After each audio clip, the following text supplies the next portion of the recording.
8:02. Queremos que preste usted atención a este tema tan importante porque tiene que ver con los niños de la casa, los más pequeños. Y el estrés. A veces decimos, este muchachito sí es estresado, esta muchachita es estresada, y a veces es parte de la misma conducta o de lo que ve en casa o de lo que ha quizás adoptado algún comportamiento de uno de los padres. Pero aquí está Hildamar La Chica, psicóloga, @doctora La Chica, así es su cuenta, doctora La Chica, ya lo va a tener en pantalla. Con ella vamos a hablar un poco sobre lo que es el estrés infantil, las causas y el diagnóstico. Gracias por estar aquí, bienvenida. Gracias, de verdad, qué chévere que tengo este espacio, porque es lo que ahorita nos ocupa en este momento de confinamiento y de COVID. Muchos papás creemos que los niños no se estresan, no están ansiosos, no están deprimidos, porque creen que la infancia es 100% feliz. Y cuando realmente vemos esos cambios conductuales que realmente no sabemos de dónde surgen, podemos decir que básicamente los niños también se estresan. ¿Y cómo lo sabemos? Bueno, porque muestran ciertos cambios conductuales que no presentaban antes, hay un cambio importante en su cotidianidad y muchos papás se preguntan, bueno, ¿cómo hacer? ¿Cómo podemos abordarlo? Y es el pan de cada día que se está presentando pues a raíz del confinamiento y del COVID. Es decir, que los niños sí se estresan, los niños sí están presentando ansiedad y los niños también se deprimen. A veces creemos que son solo los adultos, ¿verdad? Correcto. Nosotros estamos estresados porque no tenemos dinero, porque no es la misma fuente de ingreso, porque no pudimos hacer el mercado completo, porque no tenemos gasolina, porque. Y por ahí nos vamos, por montones de razones. Llegamos a casa y de repente no tenemos tiempo, estamos discutiendo por teléfono, estamos discutiendo, qué sé yo, con algún otro miembro de la familia. Y así se nos van los días, se nos va la vida. Correcto. Y resulta que los niños no percibimos que son definitivamente una esponja, ¿no? Y que ellos van percibiendo todo lo que está ocurriendo a nuestro alrededor. Cuando el niño no habla o cuando no tenemos la comunicación fluida con los niños, que de repente no le preguntamos, ¿qué te pasa? ¿Qué es lo que siente? Cada papá conoce a su hijo o a su hija, en este caso, cada mamá igual. Cuando no hay esa interacción con el niño, porque el día a día te dejas arropar por el día a día. Sí, de hecho esa es una de las recomendaciones. Realmente como la rutina está alterada, digamos, en todo el entorno familiar, no solamente de los niños, esa es una causa importante de estrés. Y si los papás no creemos que nuestros niños se estresen, por supuesto que difícilmente vamos a poder buscar inclusive ayuda especializada o hacer un abordaje adecuado en la casa. Entonces, así como, por ejemplo, en cuarentena el COVID es contagioso, la seguridad también es contagiosa. Si nosotros tenemos unos papás seguros, que saben manejar las situaciones de adultos al margen de las situaciones de los niños, posiblemente los niños también van a tener un manejo mucho más asertivo y mucho más adecuado con relación a estas circunstancias que le está deparando. Entonces, efectivamente, los niños muchas veces o generalmente ante temas emocionales difícilmente colocan en palabras aquello que les aqueja, aquellos que les molesta, aquellos que les preocupa. Pero afortunadamente el lenguaje corporal, afortunadamente la conducta habla por ellos. Por eso es muy importante que cuando tenemos en casa niños que de pronto empiezan a tener alteraciones tales como de sueño, en sus hábitos alimenticios, empiezan a mostrar irritabilidad, empiezan a tener cambios de humor repentinos, empiezan a mostrar falta de voluntad inclusive ante sus actividades placenteras, son síntomas de alarma importantes donde papá y mamá deben decir, bueno, algo está pasando con mi hijo y si bien a lo mejor no tengo las herramientas adecuadas y necesarias para abordar esta situación, por lo menos deben entender que algo pasa y en este sentido buscar ayuda especializada. La mayoría de los papás sí saben qué hacer. Yo creo que un poco de sentido común puede hacer que acompañen emocionalmente a sus hijos. Sí debe haber un espacio para que ellos puedan promover el habla, compartir las experiencias. Esto no significa que vas a contarle tú también todo a tus hijos, por ejemplo, decirle, es que tengo problemas económicos, es que qué horrible, hice muchísima cola para echar gasolina. Es decir, eso tampoco, porque al final el niño se abruma de esa información y al final no está en manos del niño pues solventar esa vicisitud cotidiana. A veces queremos, quizás inconscientemente comentamos todo en casa entre adultos y los niños están escuchando, porque como son una esponja, Sí. uno dice, bueno, es que no tengo dinero para, no hay dinero para, y el niño termina repitiendo como loro, mami o papi no tiene dinero para. No le digo a mamá o no le digo a papá que compre esto o aquello porque no tienen dinero para. Sí. Y resulta que papá o mamá hacen el mayor esfuerzo posible dentro de lo que pueden para complacer a los chamos, ¿no? Es así, uno tiene que estar muy cuidadoso de lo que dice, de cómo lo dice, inclusive del lenguaje no verbal. Así como mencionas que los niños son una esponja donde van captando todo, quienes son expertos en la lectura del lenguaje no verbal son justamente los pequeños de la casa. Así que aunque tú le digas que estás muy bien, pero conductualmente hablando muestras lo contrario, tu hijo va a percibir que evidentemente no tienes la situación bajo control. Y cuando los niños perciben que sus padres no tienen la situación bajo control, empiezan ellos pues a tomar, digamos, el bando, ¿sí? El mando, mejor dicho, de las situaciones, y eso también les genera a ellos daño emocional, porque al final de cuentas no son ellos quienes deben proteger a los padres, no son ellos los que deben cuidar de los papás, sino todo lo contrario. Ahora, el estrés viene, el estrés los niños lo van adoptando en el camino o los niños pueden nacer, puede venir desde el proceso de la gestación o no tiene nada que ver. Sí, sí es posible, y más de cómo se dio el proceso de embarazo. Pero hoy día, digamos, podemos decir que sí hay muchas fuentes de estrés en el niño, es decir, que es un tema adquirido. Por ejemplo, en este tema de confinamiento está el tema de que ya los papás, por ejemplo, no están produciendo económicamente como antes. Entonces los niños se dan cuenta, bueno, al tener menos acceso quizás a juguetes, a ciertos alimentos.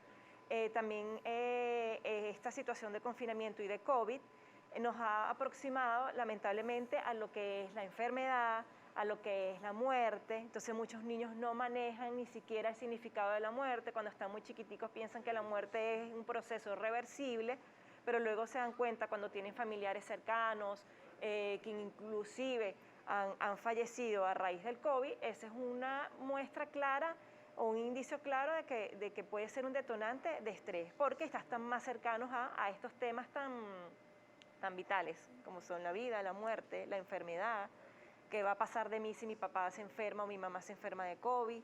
Es decir, que en estos tiempos se multiplican los factores de estrés por la situación que estamos viviendo de pandemia. Ahora, ¿cómo manejarlo? ¿Cuáles son las consecuencias de un niño estresado, además?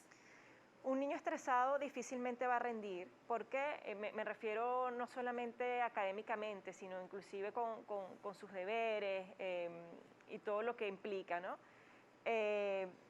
Los síntomas básicamente es una alteración de su conducta, y pues un niño, por ejemplo, que está estresado difícilmente va a conciliar bien el sueño. Entendemos que un niño que no duerme bien es un niño que difícilmente va a rendir académicamente, que va a estar sus procesos atencionales al 100%, y eso tiene una repercusión importante y directa en lo que es su rendimiento académico. Entonces hay que estar como bien alertas con esta sintomatología, porque a veces creemos que es que el niño, bueno, le falta voluntad, está aburrido, no quiere hacer la tarea porque es capricho de él, pero nos olvidamos de que sí hay factores que pueden, por supuesto, explicar el bajo rendimiento del niño. Un niño que está estresado posiblemente tiene también una alteración en sus hábitos alimenticios. Un niño que no se alimenta bien, por supuesto que el cerebro no va a funcionar acorde a los requerimientos y las exigencias académicas. ¿A partir de qué edad un niño puede manifestar estrés? Desde recién nacido un niño puede estar estresado. Cuando la mamá no le suple, por ejemplo, de la alimentación de forma inmediata, eso puede generar estrés. Dejar llorar a un niño, ¿Eso a un le puede bebé, generar estrés a la mamá? y no, Perdón, estrés al niño. por supuesto, al bebé, claro, se muestra más irritable. Un bebé que está recién nacido y que llora, que es su única fuente de comunicación, y que la mamá no le atiende, eso es un detonante para que el niño se estrese. Es decir, que no es un tema menor. Los niños, los bebés se pueden estresar cuando no son cubiertas sus necesidades principalmente, y ahorita cuando, por ejemplo, están más grandes, están en edad preescolar, están en edad escolar, bueno, con todas estas situaciones que acabo de mencionar, ¿no? El tema... ¿Cuál es la recomendación? Porque hay otros puntos que queremos tocar con este tema del manejo del estrés con los niños. Puntualmente el COVID, el confinamiento, el encierro. Tuvimos un mes, vamos a llamar de más permisos, ¿no? Para salir, que era el mes de diciembre. Estábamos de fiestas en diciembre. Celebramos desde la forma como nosotros mejor lo conseguimos, pero volvimos a lo que es la radicalización y la semana de flexibilización. Los niños vuelven a las clases por Zoom. Vuelve el mismo sistema del niño, dijo, bueno, ahorita en diciembre me relajo, pero vuelve el mismo tema de lo que empezamos a vivir marzo, abril, mayo y etcétera. Correcto. ¿Cuál es la recomendación como profesional que tú nos puedes dar? Sí, parece obvio, pero no lo es. Los seres humanos somos seres humanos de costumbre, los niños también. Justamente esta situación de confinamiento, de que salimos, luego no podemos salir, hay algo que debe mantenerse firme, con las flexibilizaciones que requieren. Por ejemplo, la rutina. La rutina equivale a la columna vertebral o a la estructura de un edificio. Es decir, todo puede estar cambiante menos esas columnas. Lo mismo ocurre con las rutinas. ¿Por qué? Porque las situaciones de impredecibilidad generan incertidumbre. Y cuando una persona está en incertidumbre, genera estrés, genera ansiedad, genera depresión. Entonces, la rutina es lo que debemos mantener en casa. Decimos, bueno, pero ¿cómo es la rutina si ahora hay cosas que se pueden mantener? La hora de levantarse, la hora de acostarse, a qué hora nos bañamos. Por ejemplo, las clases, independientemente de que sean online o que sean afuera, generalmente mantienen el mismo horario. Si estamos en la casa, entonces vamos a mantener aproximadamente los mismos horarios de tareas. Eso es importante que se mantenga porque es lo único seguro que tiene el niño. Y la seguridad genera también seguridad emocional, la estructura, digamos, genera seguridad emocional. Otra cosa importante es que no debemos olvidarnos que aunque estemos en casa, debemos tener espacios de esparcimiento. Esparcimiento puede ser asomarme al balcón y mirar un atardecer, ¿sí? Eso libera serotoninas y todas esas hormonas que nos proporcionan bienestar y felicidad. Establecer juegos en la casa con los papás, ¿sí? Que eso se vuelva también rutina. A veces creemos que como estamos 24/7 con nuestros niños ya es suficiente, ¿no? A veces ese tiempo no necesariamente tenemos que estar conectados emocionalmente con nuestros hijos. Tenemos que conectarnos con nuestros hijos, estar en un periodo de tiempo, aunque sea media hora, una hora, donde estás con ellos, sin el teléfono, sin aparatos móviles y dedicarles atención a ellos. Eso es importante. La pregunta es, ¿cómo ayudar a los niños a este cambio de las costumbres? Mamá, quizás durante la época más ruda del confinamiento, no iba a trabajar o trabajaba desde la casa, pero ahorita debe cumplir, sea que tenga un negocio, sea que tenga una oficina, pero no tiene quien le cuide a los niños, porque las clases las ve a otra hora, pero se los tiene que llevar. ¿Cómo podemos manejar ese tipo de situaciones? Porque eso también de alguna manera puede generarle estrés a los niños. Sí, y a las mamás y papás también. Has dicho algo importante. En principio, quienes se adaptan, paradójicamente, ¿no? Quienes se adaptan más rápido a los cambios son los niños. Porque vienen del proceso de, gateaban, ahora caminan, ahora tenían el pañal, ahora no, los cuidaba mamá, ahora los cuida la guardería, ahora pasan a primer grado. Es decir, que son los niños muy moldeables. Cuando son los papás que digamos, muestran reticencia a los cambios, evidentemente el niño está viendo eso. Es cierto que hoy día como hay más flexibilidad y de pronto papá y mamá ahora tienen que ir de nuevo al trabajo, no hay quien los cuide, o a lo mejor sí hay quien los cuide, pero esa persona tenemos el riesgo de que contagie entonces al niño, contagie a la casa, es decir, una serie de temores. Cuando nos llevamos el niño al trabajo, ocurren varias cosas. La principal es que muchos de los papás no entienden esa situación, esperan que un niño de 4 años, 5 años, esté sentadito allí tranquilito mientras mamá trabaja 8 horas, 5 horas, 4 horas, las que sea, y que el niño no fastidie. Entonces tenemos allí poca tolerancia, no entendemos el proceso del niño, no nos ponemos en su lugar y nos estresamos nosotros. Le terminas dando lo primero, el primer vaso que consigues, sí, el primer portalápiz que consigues. O la primera pantalla que consigues. Yo lo llamo el tate quieto del siglo XXI. ¿Por qué? Porque antes era, bueno, los papás asumían autoridad, los papás quizás tenían más tiempo con los niños, a veces, bueno, antes quizás mamá se quedaba en casa porque no tenía la necesidad de trabajar, es decir, los tiempos han cambiado y pues ahora pues tenemos menos tiempo para los hijos y las tablets, los videojuegos, los celulares se convierten en el tate quieto, que eso tampoco es muy bueno, Porque tenemos un niño allí dopado, un niño que se está drogando, ¿sí? Porque las pantallas, cuando sobrepasan el límite de tiempo establecido, hacen que los niños generen dependencia. Entonces estamos quitando un problema, no me moleste mientras estoy haciendo mi trabajo, pero estoy generando otro. Claro. Entonces tenemos que buscar allí el equilibrio, entender que si vamos a llevar a nuestros hijos a nuestro tiempo de trabajo, pues tenemos que ser un poco flexibles, también entender que hay tiempo para ellos, porque estamos poniéndolo en un escenario que no les toca. Eso es como que llevar a un niño a la cola de un banco. Entonces pretendemos que tampoco... O a la peluquería. Ajá, pretendemos que se queden quietos, ya va. Además que el tiempo del niño para ellos subjetivamente pasa más lento. ¿Sí? Cuando uno era niño le rendía el tiempo muchísimo, quizás porque tenía menos deberes, menos complicaciones, el día se pasaba muy largo. Hoy día que estamos más grandes, sentimos que al tiempo le hace falta horas. Sí, es un tema subjetivo. Entonces, exponerlos a esos niños también es una situación también de incomodidad, que si el papá no entiende, también va a ser la estadía incómoda para el niño allí. Los niños que duermen con sus padres, durante esta época, bueno, nos relajamos más, todos somos felices, estamos acostados en la cama, viendo televisión, comiquita, lo que sea, y el niño le parece tan rico porque dormir en la cama de la mamá de uno es lo máximo, ese olor es inevitable. ¿Cómo hacemos?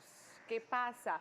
¿Qué tan beneficioso? Es que son chiquiticos, niñitos de meses durmiendo con papá y mamá, les pasan los años, ya llevan 5 años el niño durmiendo con papá y mamá.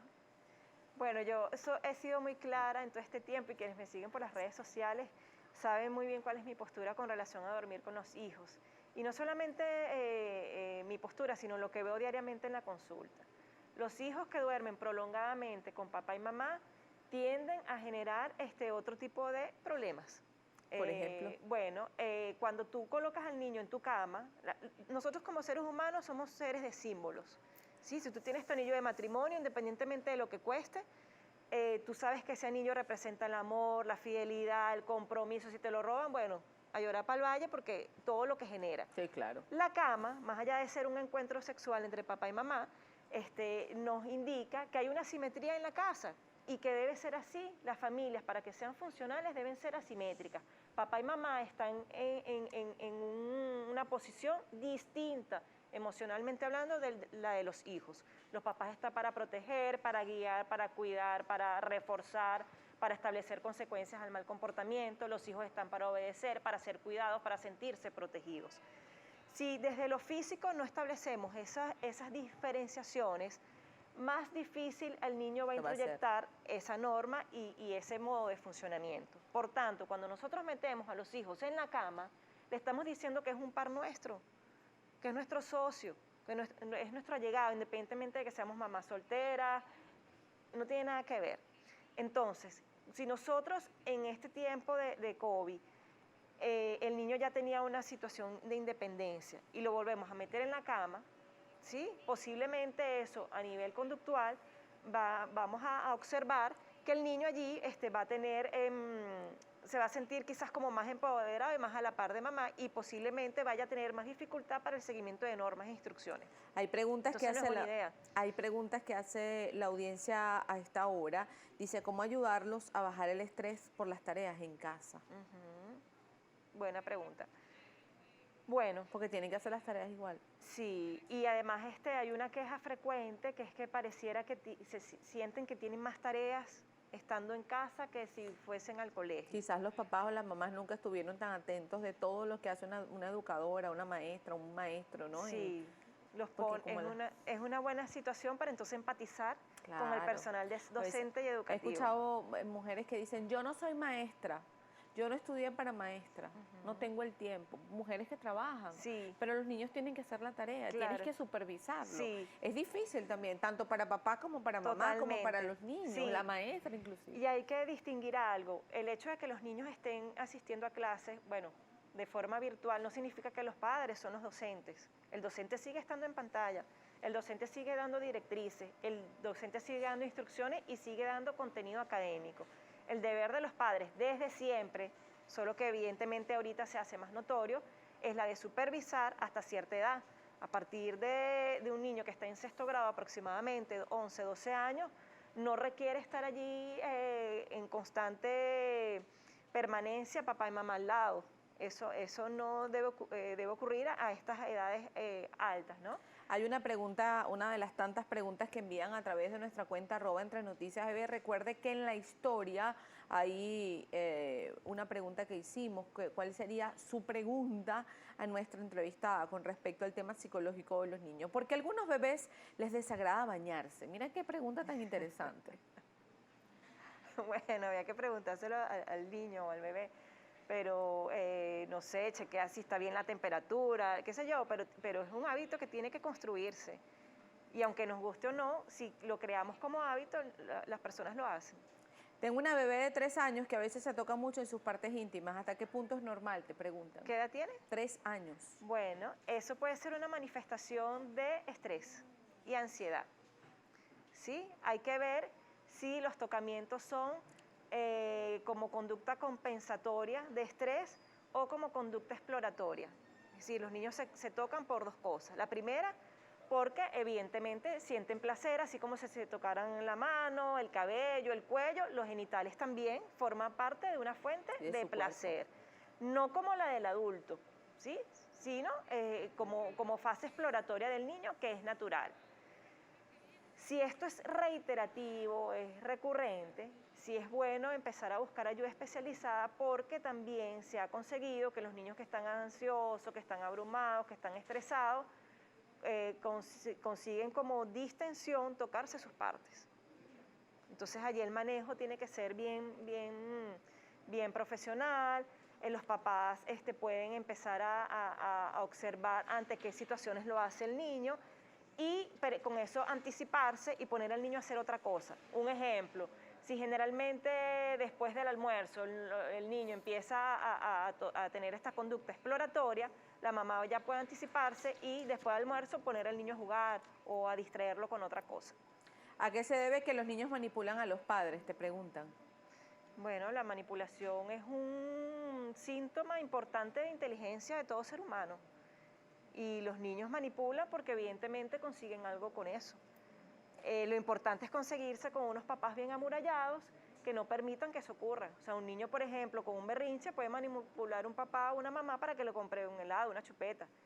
Lo importante es conseguirse con un papá que le diga y establezca límites. No te la puedo comprar, por ejemplo. A veces los padres nos excedemos con el tema de complacer a los niños. No nos damos cuenta. Sí, a muchos sí, otros no se dan cuenta.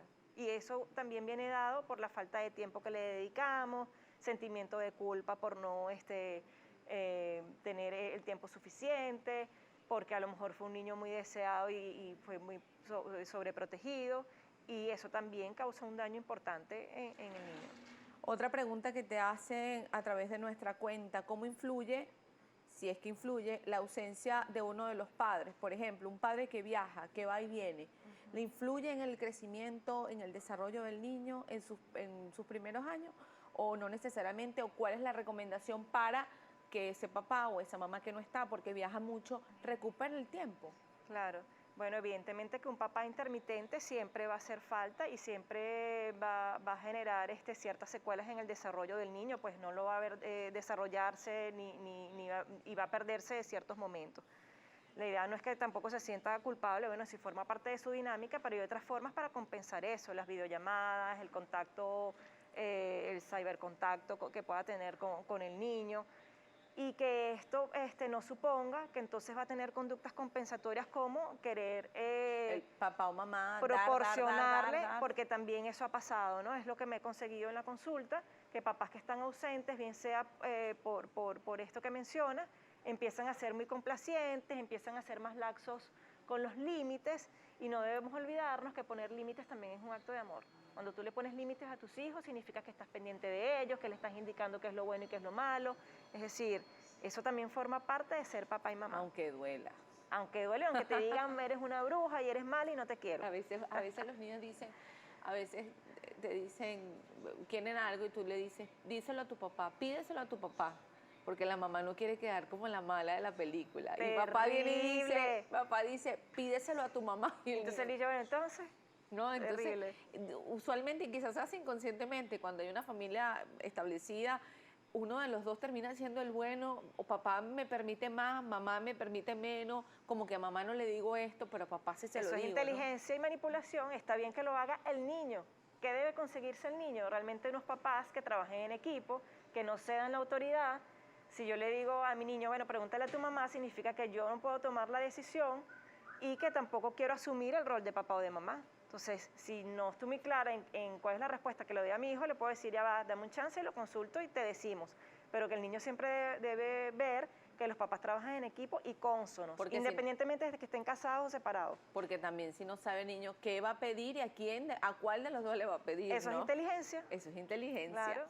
¿Cómo manejar el tema de que los niños están peleando, los hermanos, entre hermanos, En la casa. tanto tiempo en casa? Bueno, eso es normal, digo yo, no Sí, sé. es normal hasta cierto punto y la mayor parte de responsabilidad de la rivalidad entre hermanos son los padres, porque comparan, se meten en las peleas. El consejo principal, no se metan en las peleas hasta que vean sangre. Pon pautas claras. Si se pegan, estas cuestiones no las vamos a tolerar. Por ejemplo, pegar y establece consecuencias.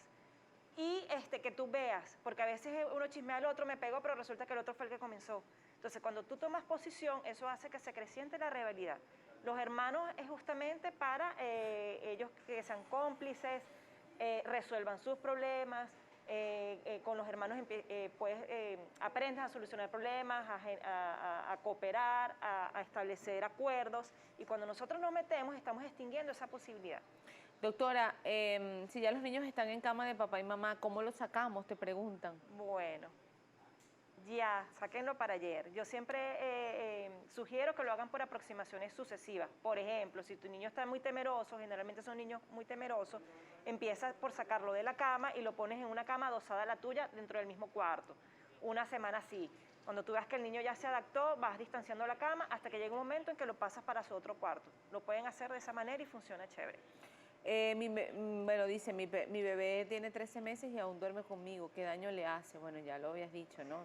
Desde 13 meses hasta los 2 años creo que es una edad tolerable. Sin embargo, yo parto mucho de las camas adosadas, la cohabitación, es decir, no meterla dentro de la cama y mucho menos en el medio, sino en una camita adosada a la tuya, porque además eso favorece la lactancia materna, cuidarlo, previenes lo que es la muerte súbita del lactante, estás al pendiente de tu peque, pero al ladito, no en el medio de la cama. Rechinamiento de dientes en los niños al dormir, ¿tiene que ver con estrés? Totalmente. Eso se llama bruxismo, que es el apretar de dientes, generalmente ocurre durante el sueño, pero a veces también durante el día.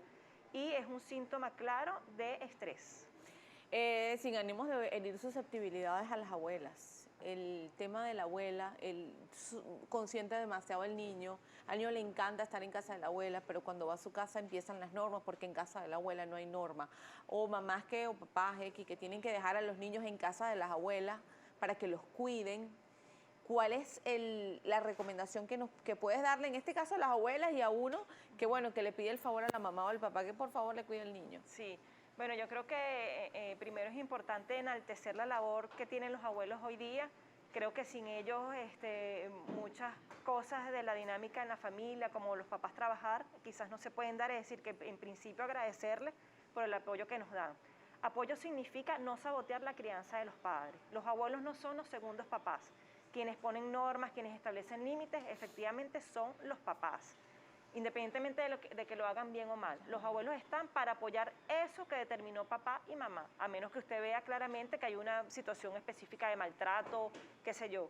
Pero del resto, los abuelos están para alinearse y apegarse a lo que establezcan papá y mamá. Es la única forma de que los hijos puedan crecer emocionalmente hablando, es decir, un solo mando, no que uno diga una cosa y el otro diga otra. ¿El estrés puede causar estreñimiento en los niños? Te preguntan. Sí, también, claro. A o ver, al revés también. Seguimos revisando, dice, mi nieta tiene una condición de discapacidad con esta pandemia, ha creado una dependencia con su mamá, al extremo que mi hija tuvo que irse a dormir a su cuarto porque si no, no para de llorar. ¿Cómo manejarla? ¿Qué significa esto? Sí, bueno, sería importante ver qué discapacidad, pero independientemente de que tenga cualquier discapacidad, todos los niños, incluyendo los que tengan discapacidad, bien sea física o mental, les viene muy bien lo que es la rutina. Yo entiendo que esta situación a veces le da mucho miedo a los niños, por lo que expliqué, estamos ya más cercanos a lo que es la enfermedad, a lo que es la muerte, y uno puede acompañar, puede acompasar, puede generar más empatía, pero seguir estableciendo la rutina. Si la niña dormía anteriormente sola, eso debería establecerse así, con sus excepciones, por supuesto, pero que no sea la norma. Última pregunta, dice, tengo un nieto de 2 años, cuando duerme en las tardes se levanta llorando y de mal humor, ¿es normal? Sí, hay niños que sí, depende del temperamento. Ok. Andreina Llanes, infectólogo pediatra, @infectopediatra, está con nosotros. Con ella vamos a hablar lo importante que es llevar a los niños al pediatra. Gracias por estar aquí, doctora. La primera pregunta es, ¿en qué momento tenemos que llevar al pediatra al niño? ¿Cuál debería ser su primera consulta, su primera cita? Realmente la consulta pediátrica inicia desde el momento prácticamente del nacimiento. El recién nacido, los primeros 15 días de vida ya debe ser evaluado por su pediatra. Y de allí, durante el primer año de vida, la consulta pediátrica regular se debe hacer una vez al mes. Es lo ideal hasta que cumplan el año. Y después de allí, dependiendo, cada 3 meses y después cada 4 meses, etc. Pero esa primera visita al pediatra, más allá de la evaluación que se hace, que ustedes hacen, a veces acusamos al niño con que te vamos a llevar al médico. Sí. Y se hace como traumática. Yo no hablo de la primera visita porque los chiquitos están muy chiquitos, pero ya cuando van creciendo le terminan teniendo un pavor al médico. Sí, una de las cosas, eso depende mucho también de la relación que tenga el pediatra con sus papás desde el inicio, ¿no? A veces, efectivamente, el que el papá acuse o amenace al nené con que lo vayan a apoyar si no se porta bien o que se lo va a llevar al médico si no se porta bien, obviamente genera en ellos una angustia. Pero cuando uno trata en la consulta y uno, bueno, va conociendo a ese nené desde que es pequeñito hasta que va creciendo, el mismo niño se va acostumbrando a la consulta pediátrica y va haciendo de ella una relación amena, porque al final, como yo siempre le digo a las mamás, la relación con tu pediatra es una relación de amistad, de conocerte, tienes que confiar en tu pediatra para que tú puedas ir poco a poco llevando el crecimiento del niño junto con ellos, ¿no? Que es la idea. ¿Cuáles son las patologías más frecuentes en la edad temprana de los niños? Bueno, imagínate, es una pregunta un poco amplia, ¿no? Pero bueno, desde el punto de vista, principalmente te diría que los procesos virales febriles agudos, ¿no? Como entidad principal y la que más angustia a las mamás, aquel bebé que empieza y dice tengo fiebre, ¿no? Cuando la mamá la primera vez que le da fiebre a su bebé quizás es una de las cosas que más las preocupa porque hay muchos mitos y informaciones equivocadas alrededor de la fiebre que a veces hace que las mamás le tengan miedo, ¿no? Entonces yo te diría que la primera causa son los síndromes virales asociados a episodios febriles.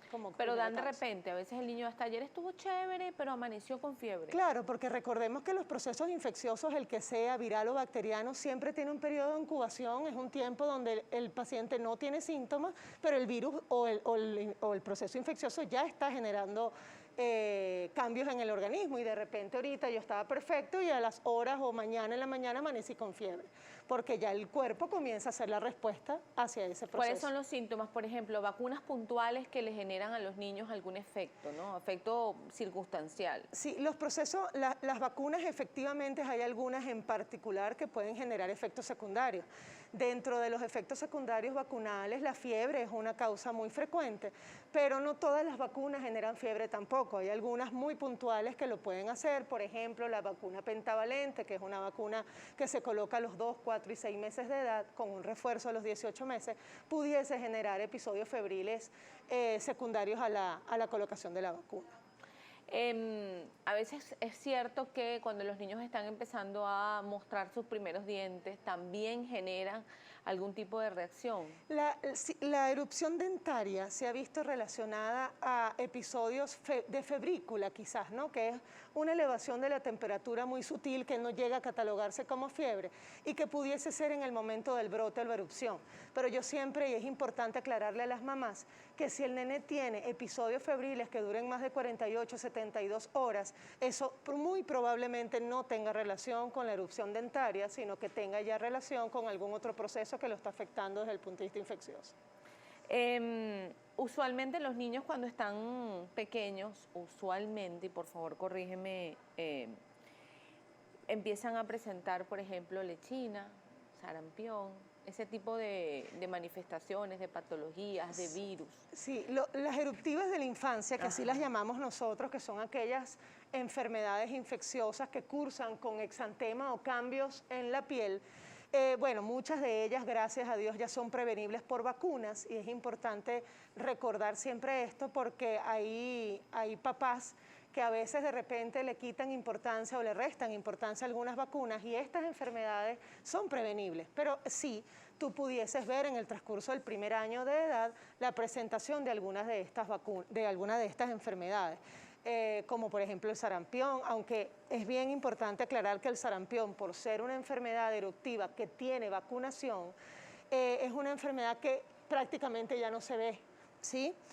Los pocos casos de sarampión que hubo, si hubo un brote de sarampión hace 2 años ya en Venezuela, fue por una caída en las coberturas vacunales, ¿sí? Cuando ya tú no tienes a la población lo suficientemente vacunada, comienzan a aparecer enfermedades que antes habían estado más controladas, pero sí, son enfermedades que pudiesen verse si no se vacunan a tiempo. Los errores más comunes que a veces cometemos con los niños, a veces el contacto con otros niños, los evitamos para que no les dé la gripe, para que los niños no sé, si están jugando de repente en espacios abiertos de la naturaleza, entonces dicen, no porque si toca la tierra le da gripe, no porque si de repente suda mucho y después lo metemos en el carro porque nos lo llevamos al parque, le da algo. ¿Es tan cierto así? Sí, hay mucho, lo que te decía, hay mucho mito alrededor de la crianza, ¿no? Pero una de las cosas que hay que entender es que nosotros no podemos tener a nuestros nenes en una burbuja de cristal.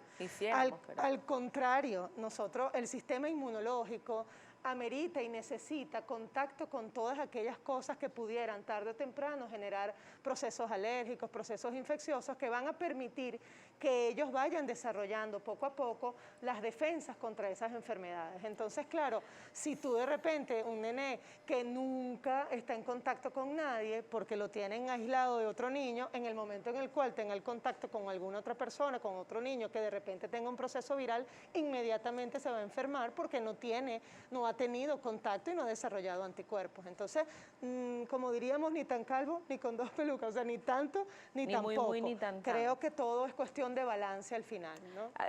Dicen, bueno, empieza la época escolar, ya le va a dar gripe al niño, no ha salido de una gripe desde que comenzó el colegio. Eso es totalmente cierto, te digo, ¿no? Pero mucho más en los niños menores de 2 años, cuando inician guarderías tempranas. ¿Y qué hacemos? Porque tenemos que llevarlo a la guardería.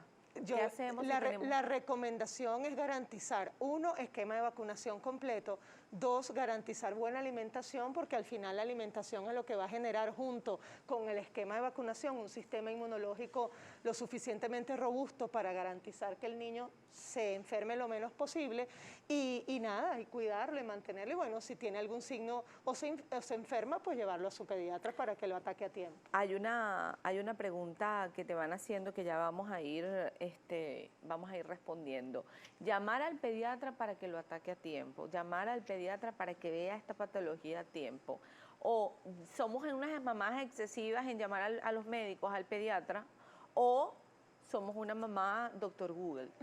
Sí, bueno. O llamamos a nuestras amigas y le decimos, ¿qué le dabas tú? Sí, mira, bueno, te comento lo siguiente. Yo creo que hay de todo, ¿no?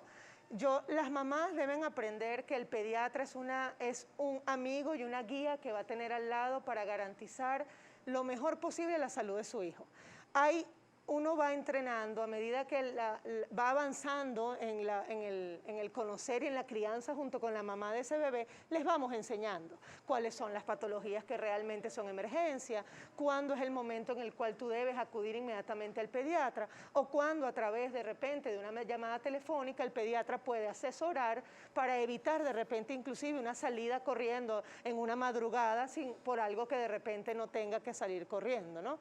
Entonces, les recomiendo a las mamis que sí, su pediatra está allí. Una de las cosas que hace diferente al pediatra del médico de adultos es que el pediatra está para la mamá.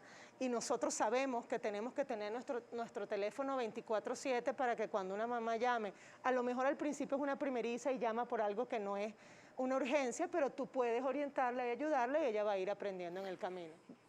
Preguntas que me encantan. Mi bebé tiene 13 meses, es adicto al pecho, duerme conmigo y la busca todas las madrugadas. No duerme sin su pecho.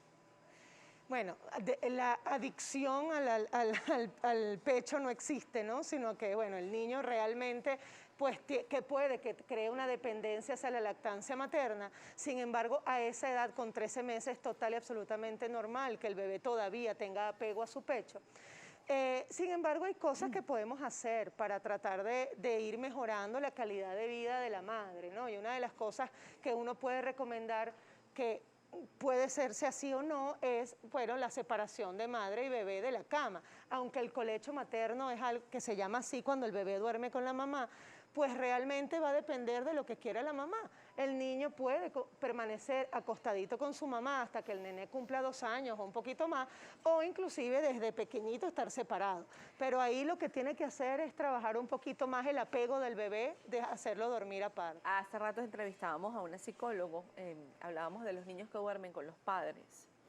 No sé si lograste escuchar, pero decía, y hay mamás que preguntan, ¿cómo hago para separarlos? Ella hablaba de un cuarto continuo, pero dentro de la misma habitación, o sea, una camita al lado. Tengo amigas que dicen, al mes lo metí en su cuarto. Entonces tú dices, ¿quién lo hace mejor? Porque al final uno no nace con el niño para ser el mejor papá o la mejor mamá. Es así. Yo creo que va a depender de lo que quiera la familia, número uno, porque cada familia decide qué quiere, si quiere con su bebé estar en la cama o no. Ahora, realmente las recomendaciones mejores hacia esto es desde que están pequeñitos tratar de mantenerlos siempre en su espacio aparte. No tiene que ser en otro cuarto, pero sí en un Moisés, en su camita, en su cunita, y que la mamá cuando le está dando pecho lo amamante y luego lo coloque en su camita para que él se acostumbre a estar pues al lado de ellos, pero no dentro de la misma cama, porque el olor, el estar con mamá allí, tener la tetica disponible va a hacer que él no quiera salir de allí. Claro, los niños además son súper inteligentes. Es así, ellos van aprendiendo. Mira, Carmen Jan 8, doctora, tengo 2 sobrinos, 8 y 9 años. A uno no le da nada y al otro yo digo que casi de respirar se enferma, se moja si siente el piso, si se sienta en el piso, por todo. Lo tienen sobreprotegido, pero más allá de la sobreprotección, ese es el punto de vista de ella y es respetable, más allá de lo que considera la sobreprotección hacia el niño, es el tema de que si de verdad el niño con una agüita que se humedezca su cuerpecito, se enferma tan rápido. ¿Qué pasa Es allí? importante siempre comentar que aun cuando sea frecuente que los niños se enfermen y que puedan durante los primeros 2 años enfermarse con varias veces al año, por lo menos 4 o 5 veces al año, aquel niño que se enferme muy frecuentemente, sin razón aparente, sino que por cualquier cosa viva enfermo, que no gane peso, que sea un niño, hay un niño que hay que estudiar, porque a veces inclusive pueden haber sistema inmunológico debilitado, alguna enfermedad del sistema inmunológico congénita, es decir, que ellos nacen con eso y pueda no ser detectado a menos que sea estudiado de forma eficiente. Entonces a veces mosca con eso porque bueno, los pediatras allí siempre estamos atentos y por eso es que estamos encima de nuestros pacientes para detectar cualquier anomalía tempranamente. Mi nieto nació en plena pandemia, tiene casi 10 meses y la visita no ha sido regular, la visita al pediatra. ¿Cómo puedo hacer para recuperar el tiempo perdido en cuanto a esta asistencia? Sí, bueno, efectivamente pasado, las consultas doctora? pediátricas, sí, las consultas pediátricas han estado irregulares y obviamente así tiene que ser así porque los pacientes, los niños deben permanecer protegidos en casa. Sin embargo, la recomendación de la Organización Mundial de la Salud con respecto a la evaluación pediátrica en los pacientes menores, sobre todo menores de 1 año, es que deben ser evaluados y las vacunas deben ser garantizadas sin retraso. Si ha habido retraso desde el punto de vista de la consulta, no se preocupe mamá, lo que tiene es que conversar con su pediatra y tratar de programar, porque lo que se está haciendo es programar consultas en horarios adecuados, que no haya otras personas alrededor, se citan por hora y así los pacientes puedan estar en la consulta solo con sus papás para evitar el contacto con otros pacientes con relación a la pandemia, ¿no? Tengo un sobrino de 2 años, patalea por la teta toda hora, en cualquier lugar. Para mí es manipulación. Mira, es difícil la línea entre manipulación o no, pero sí, como lo que estábamos conversando, hasta parar la teta hay que poner límites. Nosotros debemos educar a nuestros hijos a que la alimentación a través de la lactancia materna debe ser también vista como alimentación, porque ¿qué es lo que sucede? Si nos acostumbramos a dormirnos con el pecho, a jugar con el pecho, a que si estoy bravo, yo como mamá canalizo mi angustia, ¿qué hago? El bebé está llorando y ¿qué hago? Dale teta para que se calme. Entonces el niño psicológicamente también aprende y dice, bueno, lo único que yo consigo para calmarme es la teta. Entonces aprende esa conducta y obviamente cuando ya no puede manejar lo que va a hacer. Entonces, Hay otra que... pregunta que vamos a responder mientras la vamos a colocar aquí en pantalla. Dice, mi bebé, a ver. Hola, buenos días. Tengo un nieto de 3 años, ahí está, y quiero saber cómo hacer con la ansiedad de comer. ¿Hay niños que nacen ansiosos? ¿O es mentira? Porque hay niños que de chiquitos quieren comer, comer y comer. El nacimiento ansioso no existe porque la ansiedad es un comportamiento que se va desarrollando a nivel psicológico. Obviamente hay niños que tienen requerimientos energéticos diferentes y que puedan ser de repente que coman un poco más que otros. La ansiedad de comer habrá que ver cómo ha sido el desarrollo de la alimentación en el transcurso del desarrollo de esos primeros 3 años, porque sí podemos generar una relación patológica con la comida si nosotros consolamos o acostumbramos a nuestros hijos, así como estábamos hablando del pecho, lo mismo es con la comida. ¿Qué sucede si yo, el niño está llorando, dale una galletita para que se calme? El niño tiene hambre, por ejemplo. Bueno, no importa, no quiere comerse la comida, bueno, dale una galletita, dale un dulcito. Entonces el niño comienza a calmar sus... De repente sí, momentos de tristeza, momentos de miedo, momentos de angustia con comida. Entonces ya cuando queremos y nos damos cuenta que el niño está gordo, que está ganando peso, que no podemos calmar, entonces allí es donde viene la entrada, que el psicólogo aquí es importante junto con el pediatra. Qué reto, ¿no? El criar un hijo. Sí. Un gran reto. ¿Qué consejo le podemos dar a los niños en tiempos de COVID? ¿Cómo podemos manejarlos desde tu punto de vista? Bueno, con ese manejo depende del grupo etario, o sea, depende de la edad del niño. Obviamente un niño menor de 2 años que de repente no tiene el comprender de forma adecuada qué es lo que está sucediendo, hay que a los niños pequeños buscarle actividades en casa, distraerlos, generarles horario. A todos los niños es importante generarles hábitos en casa, ya que nuestra rutina ha cambiado, debemos tratar de generar igual despertarnos temprano, igual hacer actividades educativas, luego juegos, e ir así organizando el día para que ellos no se sientan angustiados y estresados de que están encerrados. Hay una mamá que pregunta, dice que su bebé tiene 10 meses de nacido, pero pesa 9 kilos. 9 kilos 200, si eso está bien de peso. Eso, mira, los pesos van en promedio según el peso del nacimiento y cómo el bebé vaya ganando peso. Pero un bebé de 10 meses que pese 9 kilos 200, me estás diciendo, es un bebé un poquito a lo mejor por el percentil 90, es decir, de los más gorditos, pero no es un peso anormal para nada. No podemos determinar que un bebé sea obeso, ¿verdad? Eso es imposible. La obesidad en el lactante depende del momento también de la edad, pero en un bebé que tiene menos de 1 año, que es alimentado a lactancia materna, por ejemplo, y que es gordito, pesó 4 kilos cuando nació y pesa 8 kilos a los 7 meses, es totalmente normal, porque ellos más o menos duplican el peso a los 6 meses, o sea que va a depender de qué peso tenía cuando nació y todas esas cosas, ¿sí? Hay otra pregunta que hacen, otra mami con otro bebé de 10 meses de nacido, pregunta que si la alimentación del bebé puede ser con sopita una vez al día y el resto solo lactancia materna.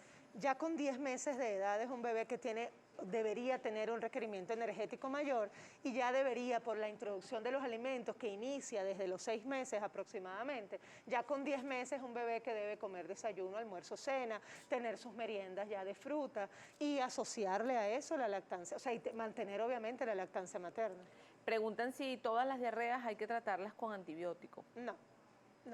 La mayoría de las diarreas son virales y si hay que poner antibiótico, quien lo debe decidir es el médico pediatra después de haberle hecho alguna evaluación y sus exámenes de heces pertinentes.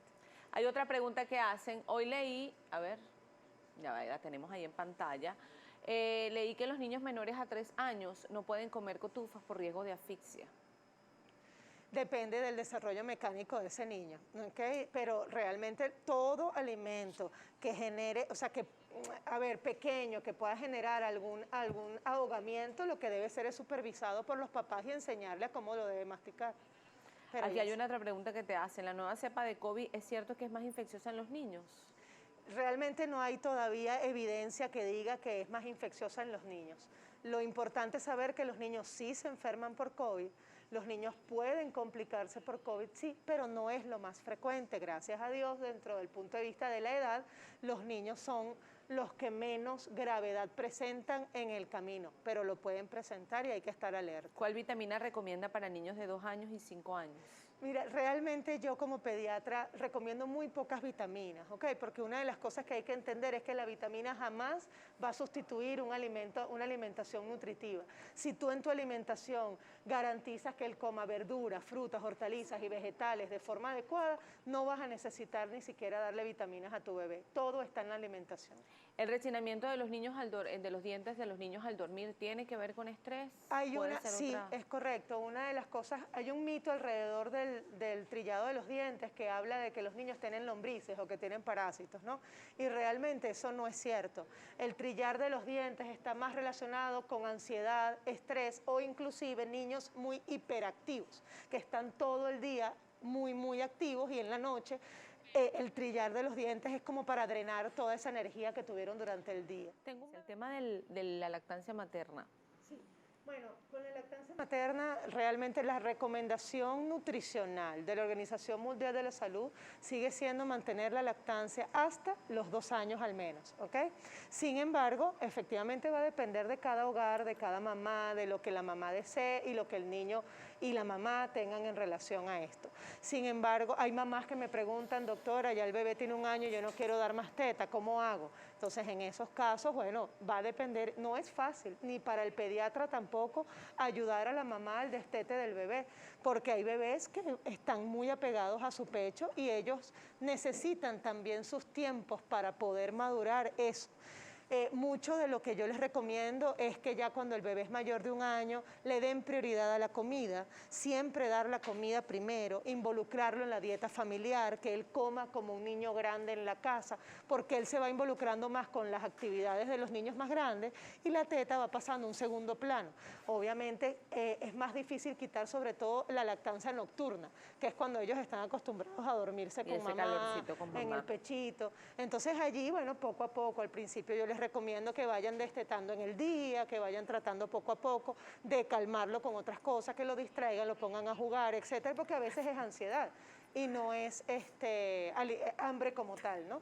Pero bueno, va a depender de cada bebé. Hay bebés que se destetan solos, no importa, no, tú no haces nada y ellos abandonan el pecho y la mamá... Dicen que si uno le habla a los bebés por el oído derecho de noche, ¿eso es tan cierto o eso es mito?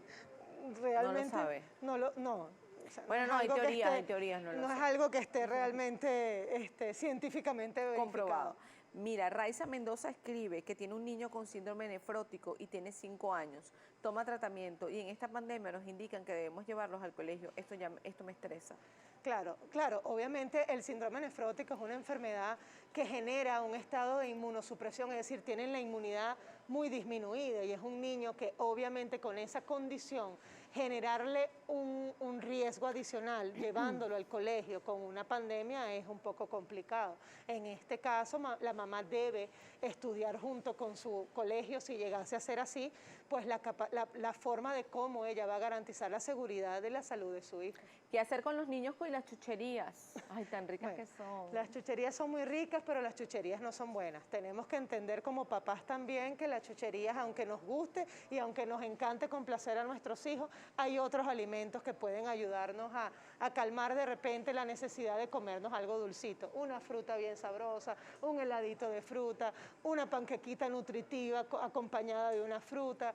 O sea, hay otra forma de alimentar a nuestros nenés que no sea con chucherías. Las chucherías no son buenas.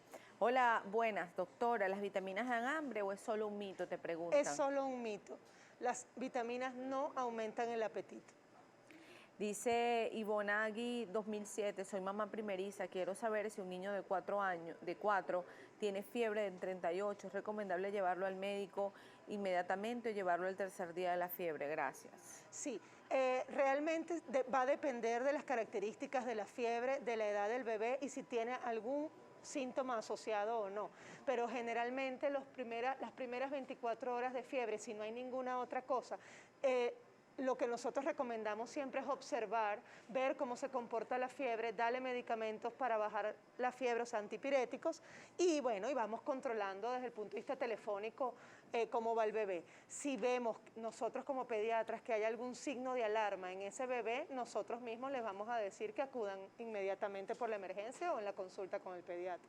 A ver, vamos a recordar las primeras vacunas, importante. Las primeras vacunas que deben tener los niños, que no deberían faltar.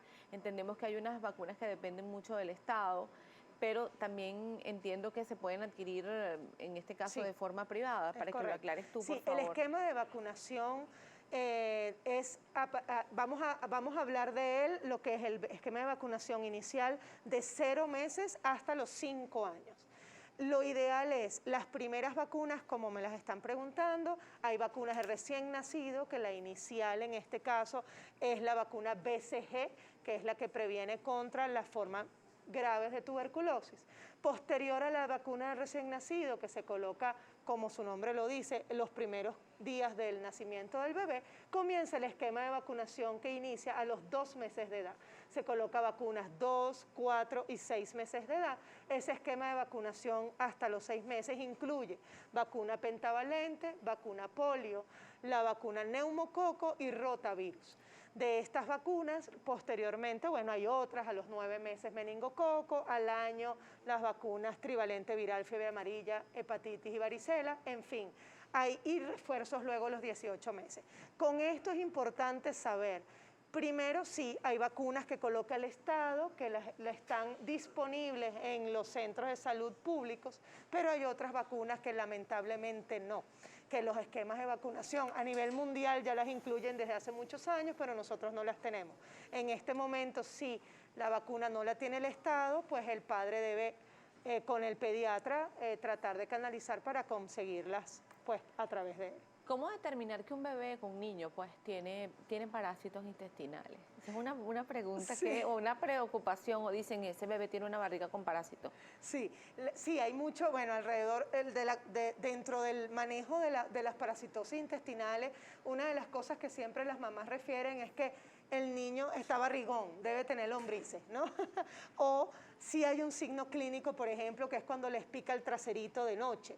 El que les pique puede ser relacionado con parásitos, sí, porque hay unos parásitos que migran hacia el margen del ano cuando es de noche y les da mucho prurito o piquiña, ¿no? Puede inclusive haber expulsión de la lombriz a través de las heces y la mamá debe estar pendiente, si la ve, inmediatamente hablar con el médico. Ahora, si no hay síntomas y tú quieres saber si tu niño tiene parásitos, lo ideal es hacer un examen de heces.